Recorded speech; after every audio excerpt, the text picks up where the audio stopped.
Il ne voulait pas que les jardins près des HLM soient transformés en immeubles. 7 jeunes se sont introduits de nuit sur le site de la Buissrate. Ils sont accusés d'association de malfaiteurs.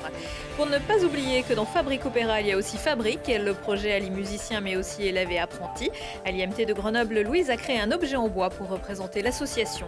Et puis le résumé des sports du week-end pour les Isérois. Le GF38 rate l'occasion de se rassurer en s'inclinant face au Paris FC.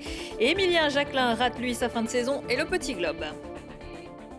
Bonsoir à tous, ravi de vous retrouver dans ce JT du lundi 22 mars 2021. Toutes les heures à partir de 18h, l'essentiel de l'actualité du Grand Grenoble. Mais qu'allait-il faire dans cette galère ? Mardi, 7 jeunes gens âgés de 21 à 29 ans comparaîtront devant le tribunal correctionnel de Grenoble. Ils sont inculpés d'association de malfaiteurs, groupement en vue de commettre des dégradations et intrusions sur un terrain privé en vue d'y habiter. En septembre, ils s'étaient rendus dans les jardins de la Buissrate à Saint-Martin-le-Vinoux en pleine nuit. Des jardins ouvriers qui vont disparaître pour un projet immobilier. Un collectif de défense avait été créé. Les forces de l'ordre et le procureur ont vu en ces jeunes activistes de la graine de zadistes. Leurs avocats demandent l'annulation de la procédure. Les infractions pour lesquelles ils sont mis en examen ne correspondent pas à la réalité de ce dossier. Et c'est ça qu'on va essayer de montrer demain. Et on espère que la Chambre de l'instruction va voir qu'effectivement, ces personnes n'ont rien fait qui puisse être réprimées par l'arsenal juridique qui existe aujourd'hui. C'est assez dur parce qu'ils ont été tous placés sous contrôle judiciaire avec des interdictions de contact les uns avec les autres, avec donc un couvre-feu. Alors à l'époque, il n'y avait pas le couvre-feu généralisé, quand même assez strict, une obligation de pointage, donc ce qui rend quand même aussi extrêmement difficile la mobilité. Enfin, c'est des personnes qui ont une obligation de travail ou de formation. De façon générale, les contrôles judiciaires ne prévoient pas des couvre-feux. Il faut bien en avoir conscience. C'est vraiment autant une interdiction de contact, c'est un peu normal, mais les couvre-feux, c'est inédit, encore une fois complètement disproportionné. On a véritablement aujourd'hui déployé des moyens très importants pour combattre ceux et celles qui se battent pour la biodiversité, le climat, la préservation des environnements naturels, des espaces naturels et des projets associatifs. On s'aperçoit bien que là encore, on est vraiment dans le symbolique et j'espère que demain, les magistrats le comprendront. On n'a vraiment pas la présomption d'avoir fait quoi que ce soit d'impressionnant. En fait, on était juste dans un lieu privé pendant une nuit. Et c'est parti en garde à vue pendant 60 heures et en mise en examen après coup. Du coup, c'est vraiment de la stupéfaction. On ne comprend pas du tout qu'est-ce qui peut justifier une telle disproportion de moyens. Si je pouvais m'adresser aux juges, j'aimerais juste qu'ils nous regardent et qu'ils voient qu'en fait, on n'est pas que des dossiers, on n'est pas que des papiers sur un bureau et qu'en fait, on a des vies. Et que ces vies-là, les détruire pendant 6 mois comme ils sont en train de le faire, ça a un coût. Et qu'au bout d'un moment, il faut qu'ils arrêtent les frais. Et arrêter les frais, ça passerait par arrêter la mise en examen à partir de demain. Et pendant ce temps, les travaux à la Buissrate ont débuté début novembre. Le projet prévoit la construction de 4 immeubles de 88 logements. Le week-end prochain, on change d'heure, mais c'est dès ce lundi que les horaires bougent dans les transports en commun de l'agglomération grenobloise. Moins de bus et moins de trams du lundi au vendredi, même si 78% du trafic en moyenne est maintenu. Ça concerne notamment les lignes de tram D et E, les lignes chrono de C1 à C7, quelques Proximo et la Flexo 42. Il s'agit notamment pour le SMAG et la Semitac de faire des économies, ces structures ayant été lourdement impactées par les confinements et restrictions de déplacement. Dans un peu moins de 3 mois, la région Auvergne-Rhône-Alpes aura peut-être un nouvel exécutif. Les élections sont prévues les 13 et 20 juin, avec pour objectif, pour les quelques-uns qui se sont déjà manifestés, de ravir son siège aux Républicains. Laurent Wauquiez, qui entend bien le conserver. Europe Écologie Les Verts a été les premiers à dégainer. Leur candidat est une candidate, Fabienne Grébert. À ses côtés, notamment Myriam Ladouni-Denis. Bonsoir Myriam Ladouni-Denis. Bonsoir. Vous êtes conseillère régionale et chef de file en Isère pour ces élections régionales. Alors, avec 3 grandes villes aux mains des Verts, Grenoble, Lyon, Annecy, depuis les dernières élections municipales, c'est le moment. Europe Écologie Les Verts a toutes ses chances. Alors, Europe Écologie Les Verts est le pôle écologiste qui est composé également de Génération Écologie, Génération S, du MDP, donc de beaucoup de monde et par-delà même ces formations, puisqu'on a commencé à travailler dès le mois d'août pour la constitution d'un programme avec un travail collaboratif. Et là, je peux vous dire que moi qui ai déjà fait une campagne il y a 6 ans, Là, il se passe quelque chose de très différent qui fait écho à ce que vous avez évoqué. C'est-à-dire qu'on n'est pas simplement sur les militants qui viennent avec nous, mais bien au-delà, et même des gens qui ne s'étaient pas engagés jusqu'à présent et qui, face à l'urgence sociale et environnementale, souhaitent s'engager et contribuer. Ce lundi, vous avez donné une conférence de presse pour revenir notamment sur des révélations de Mediapart qui prouveraient du favoritisme de la part du président Laurent Wauquiez. Vous avez d'ailleurs adressé un signalement au procureur de la République de Lyon. Est-ce que vous pouvez nous en dire plus ? Oui, alors nous, ça fait depuis le début du mandat, depuis 2016, qu'on agit. On agit en acte, qu'on a même été contraint d'agir en droit également pour rétablir la démocratie, la légalité et pour promouvoir des priorités sociales et écologiques. Alors ça serait trop long. Mais rétablir la démocratie, c'est quand même des mots forts que vous employez. C'est des mots forts, mais en fait, on a affaire à un système Wauquiez. Je mets des guillemets, système Wauquiez. Un système Wauquiez qui est un système opaque, qui est organisé pour être opaque et qui s'appuie sur des pratiques qui sont irrégulières et même, voire illégales. Et c'est ce que nous avons démontré. C'est la justice qui l'a dit, même annulation du budget 2016, c'était le premier recours que nous faisions, qui reconnaissait d'ailleurs déjà un conflit d'intérêts sur l'un des membres de l'exécutif. Et puis là, on est en train de terminer le mandat, comme on l'a commencé, c'est-à-dire avec plusieurs recours, dont le dernier contre le budget 2021. Et là, parmi les motifs que je soulève dans ce recours que je porte pour le groupe écologiste, le conflit d'intérêts de M. Wauquiez. Les révélations dont vous avez parlé de Mediapart, plus tout ce que nous avons relevé, nous, comme motif, font que, vous savez, c'est comme un puzzle. Quand vous avez des pièces qui sont éclatées comme ça, on n'arrive pas à mesurer la gravité de la situation. Et là, c'est ce qui est en train de se passer.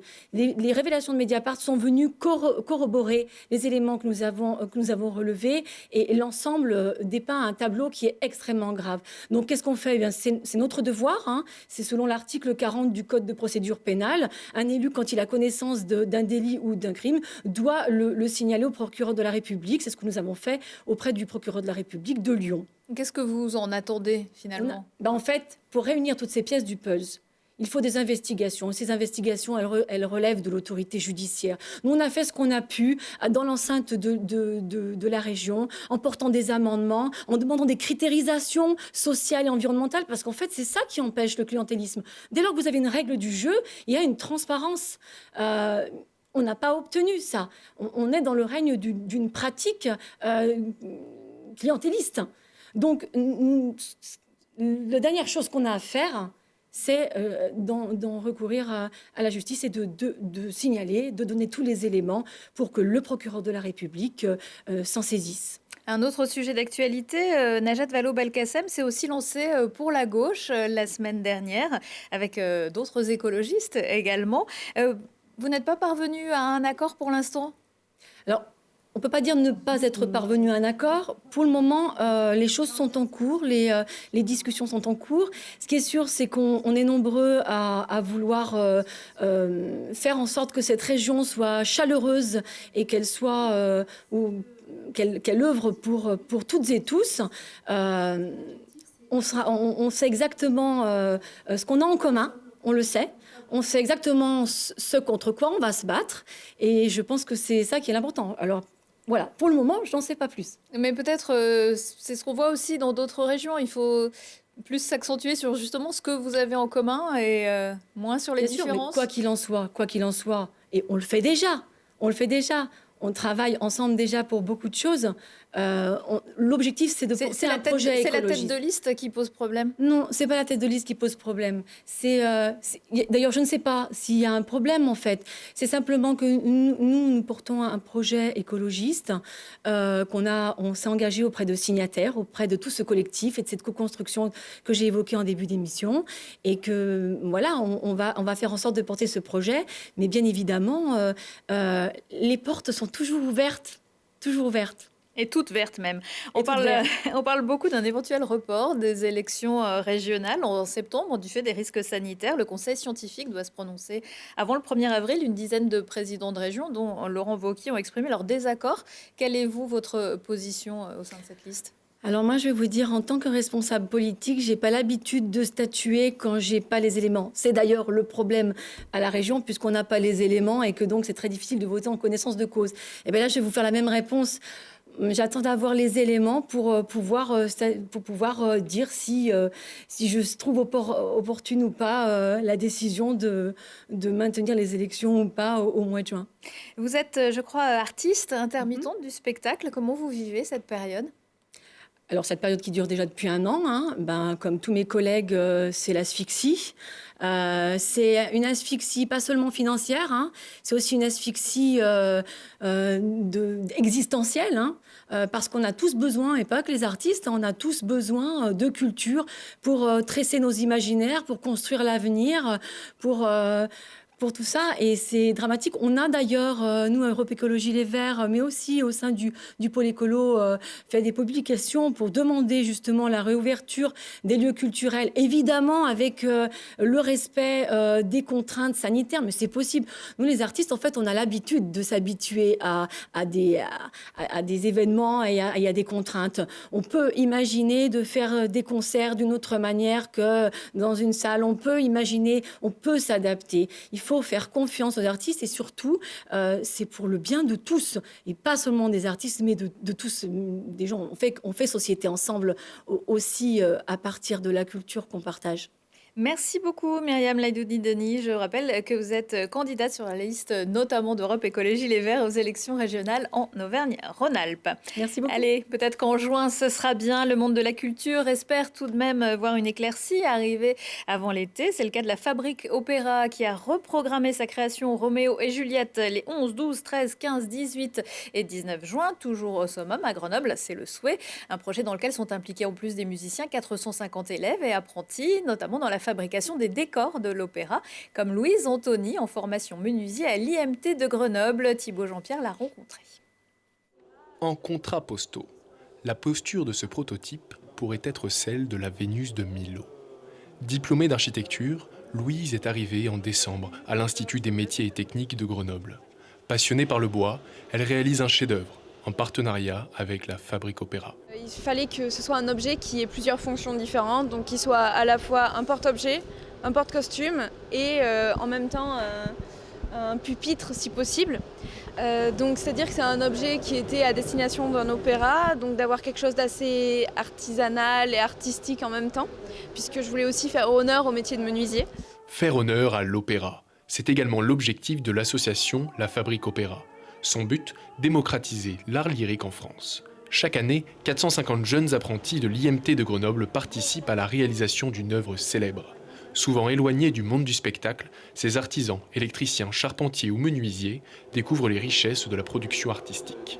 Ils découvrent souvent des techniques parce que construire pour un décor, c'est pas pareil que pour un bâtiment, même si la base est la même. Ensuite, ils découvrent l'opéra parce qu'ils viennent voir l'opéra, ils viennent voir des répétitions, ils viennent voir l'installation de leur décor. Donc voilà, on leur donne des contraintes par exemple aussi pour le transport parce qu'on n'a pas de 48 tonnes pour emmener nos décors. Nous, on fait ça avec des petites camionnettes. Le chef-d'œuvre de Louise nécessite les talents d'une défonceuse à commande numérique.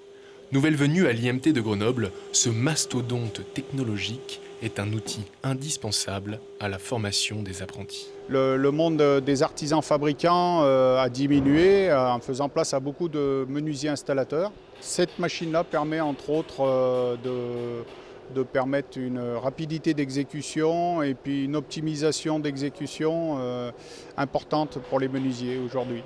En 2020, le travail des élèves artisans était achevé pour l'œuvre de Gounod, Roméo et Juliette.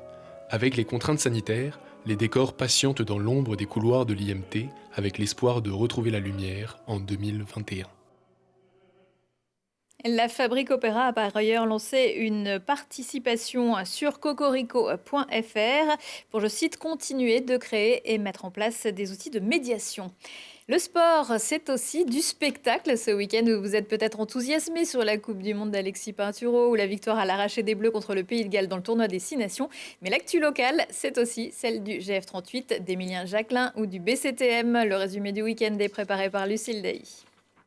Perdre à l'extérieur n'est jamais scandaleux, surtout lorsque l'adversaire est 5e de Ligue 2. Mais face au Paris FC, le Grenoble Foot 38 rate l'occasion de se hisser à la 2e place du classement de Ligue 2, car les 3 équipes devant lui ont également perdu. Et les Grenoblois, fragiles sur cette rencontre sans tir cadré, n'ont gagné qu'1 point sur les 2 derniers matchs. La montée est encore possible, il reste 8 matchs et ils doivent y croire encore. Ça ne va pas mieux pour les volleyeurs grenoblois qui perdent à domicile leur duel avec Caudry, qui repasse devant le GVUS et au classement de leur poule d'élite masculine. Grenoble est 7e. Et puis Émilien Jacquelin rate l'épilogue de Coupe du Monde, 14e de la poursuite d'Östersund, alors qu'il était premier de la spécialité au général. Le Villardien perd des points et le petit globe de la poursuite lui échappe. On retiendra de sa saison un titre de champion du monde avec un tir redoutable et un avenir étincelant pourvu de trouver sa régularité. La bonne nouvelle vient des féminines. Les basketteuses de la Tronche-Mélan ne ratent pas leur rendez-vous avec la Lanterne Rouge. Elles s'imposent sur leur parquet 68-51 face aux Pôles France. Elles sont 9e de Ligue 2 avec un match en retard. Et dans l'agenda, on suivra à partir de mercredi le Grenoblois Kevin Emos engagé dans les mondiaux de patinage artistique à Stockholm et dans G-Sport. Ce lundi à 19h15, 20h15, 22h15, on parle de la Belle Étoile, la course de ski alpinisme qui sera en direct dimanche matin sur Télé Grenoble. Prochain rendez-vous avec l'actu dans 1 heure et en replay sur télégrenoble.net. Évidemment, excellente soirée à tous.